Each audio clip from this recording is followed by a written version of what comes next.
ফেলুদার অ্যাডভেঞ্চার গোরস্থানের সাবধান সিনেমাটা আপনারা নিশ্চয়ই দেখেছেন। আমরা এখন চলে এসেছি সেই পার্ক স্ট্রিট গোরস্থানে।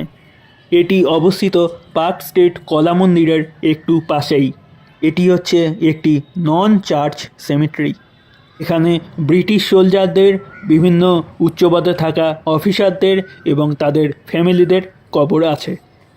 এটি তৈরি করা হয়েছিল 1767 সালে, প্রায় 258 বছর আগে আজকের থেকে।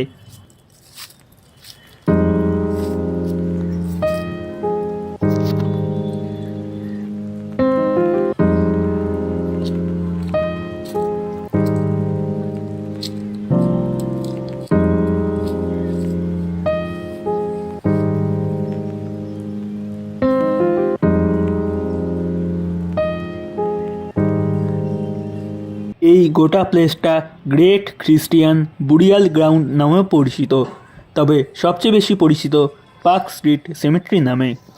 এই গোটা সেমেট্রিটা 1790 সালে ক্লোজ করে দেওয়া হয়, যদিও 1830 সাল পর্যন্ত এখানে কবর দেওয়া হয়। এখানে Derozio, William Jones, Edward Cook, George Bogle প্রমুখ সমাধি রয়েছে। এখন আমরা চলে এসেছি ডিরোজিওর সমাধির সামনে। এটি হচ্ছে ডিরোজিওর সমাধি। সমাধিটি এই সেমেট্রির একদম একটি প্রান্তে অবস্থিত। এই পার্ক স্ট্রিট সেমেট্রি ওপেন থাকে প্রতিদিন সকাল 10টা থেকে বিকেল 5টা পর্যন্ত এবং এর প্রবেশ মূল্য 25 টাকা।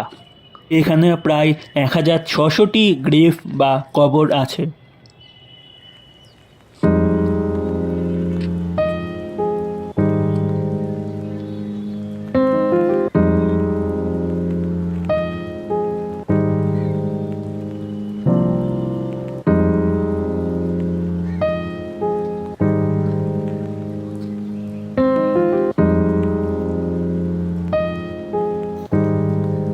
এখানে ফার্স্ট কবর ছিল 25শে আগস্ট 1767 সালে স্যার জন উডের, যদিও তাঁর এই গ্রেভ বা কবরটি এখন আর খুঁজে পাওয়া যায় না। এখানে যে মৃতদেহগুলিকে কবর দেওয়া হতো সেগুলিকে নর্মালি সূর্যাস্তের পরেই কবর দেওয়া হতো, এবং এখানে যে মৃতদেহগুলিকে আনা হতো সেগুলিকে তার যিনি মারা গেছেন তার কোনো ফ্রেন্ড বা বন্ধুরা কাঁধে করে নিয়ে আসতো, তার ফ্যামিলির কোনো লোকে নিয়ে আসতো না। এখন প্রশ্ন হতে পারে এটিকে সাউথ পার্ক স্ট্রিট সেমেট্রি কেন বলে? তার মানে কি নর্থ পার্ক স্ট্রিট সেমেট্রি আর একটা ছিল? হ্যাঁ, তখন মর্টালিটি রেট এতটাই হাই ছিল যে সাউথ পার্ক স্ট্রিট সেমেট্রির পরে ইংরেজরা north park street symmetry open করেছিল। কিন্তু নর্থ পার্ক স্ট্রিট সেমেট্রিতে বর্তমানে ভিজিটার্স ট্যুরিস্টদের কোনো প্রবেশাধিকার নেই।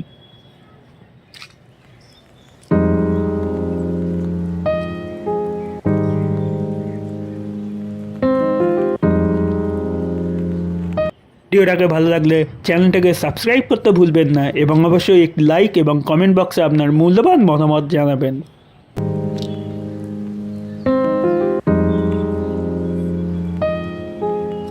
এই যে এই স্ট্রাকচারগুলো দেখা যাচ্ছে, এগুলোই সব এক একটা গ্রেভ বা কবর। আজকের দিনে এই সেমেট্রিটা একদম শহরের প্রাণকেন্দ্রে অবস্থিত হলেও সেই যুগে ইংরেজ আমলেও কিন্তু এটা মেন শহর থেকে কিছুটা দূরে অবস্থিত ছিল। এই সমাধিগুলোর স্ট্রাকচারের সঙ্গে কলোনিয়াল যুগের স্ট্রাকচারের মিল পাওয়া যায়। এই সমাধিক্ষেত্রের স্ট্রাকচারগুলোকে বানানো হয়েছে গথিক স্টাইলের অনুকরণে। এখানে চার্লস স্টুয়ার্টেরও গ্রেভ বা সমাধি আছে। এই পার্ক স্ট্রিট সেমেট্রিতে অনেকেই কিন্তু ভূতের ভয়ে আসেন না, তো তাদেরকে আমি বলবো যে এখানে কিন্তু কোনো রকম ভয় বা ওরকম কিছু নেই। এই গোটা সেমেট্রিটার মাঝখানে কিন্তু এরকম রাস্তা করে দেওয়া আছে, যেগুলো দিয়ে অবশ্যই হাঁটা যায়।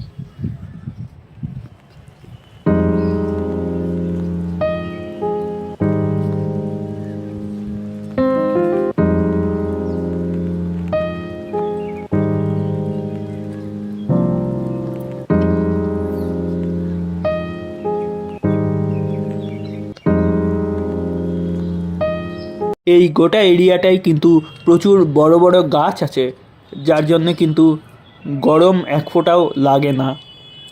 আপনারা দেখতেই পাচ্ছেন যে সূর্যের আলো কিন্তু সেভাবে নিচে প্রবেশ করতে পারছে না এই এরিয়াটায়।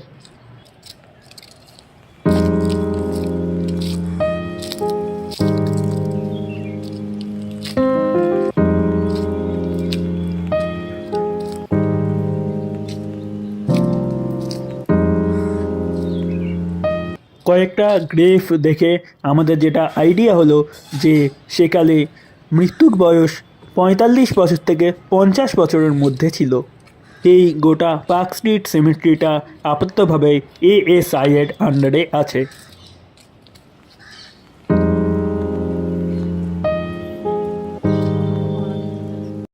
অনেকক্ষণ ঘুরে ঘুরে আপাততভাবে এই সবুজের মধ্যে বসে পড়েছি, আর চারদিকে এগুলো।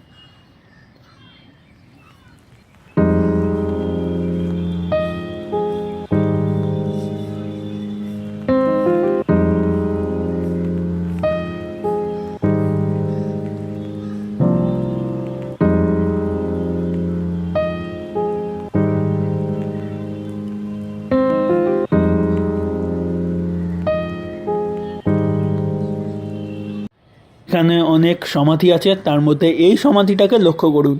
ইনি মাত্র 32 বছর বয়সে মারা গেছেন 1823 সালে। তার মানে কত পুরনো! এখানে সমস্ত গ্রেভগুলোই কিন্তু এরকমই পুরনো।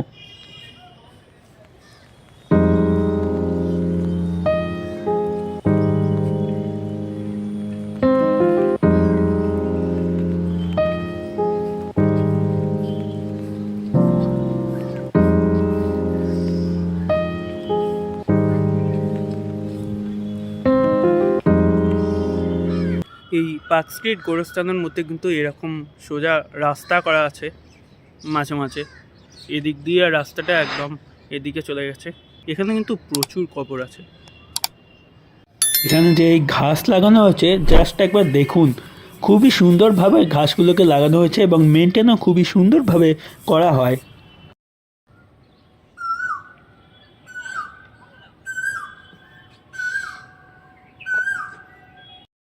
আমরা হাঁটতে হাঁটতে আস্তে আস্তে দেখছি, আর এখানে কিন্তু একটু অন্য রকমের কিন্তু দুটো গ্রেভ আছে। তো এই দুটো গ্রেভের কাছে আমরা আস্তে আস্তে গেলাম, কিন্তু এত বছরের পুরনো এগুলো হয়, লেখাগুলো প্রায় মুছেই গেছে, দেখাই যাচ্ছে না। তো এই দুটো সমাধি বা স্মৃতিসৌধের স্ট্রাকচার কিন্তু অন্যগুলোর থেকে একটু আলাদা ছিল।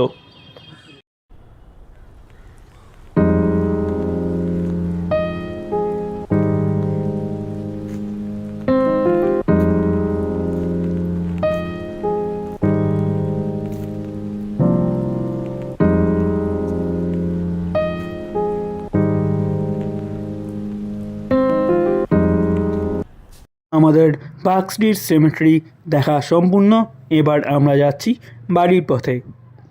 এই ধরনের ভিডিও আরও দেখতে চাইলে চ্যানেলটিকে সাবস্ক্রাইব করবেন এবং চ্যানেলটিকে সাবস্ক্রাইব করার সময় পাশে থাকা বেল আইকনটিকে প্রেস করে অল সিলেক্ট করবেন। তাহলে আমি যখনই এই টাইপের ভিডিও আপলোড করব তা ইনস্ট্যান্ট আপনাদের কাছে চলে যাবে। দেখা হচ্ছে আবার পরের অন্য কোনো ভিডিওই। ততক্ষণ বাই বাই।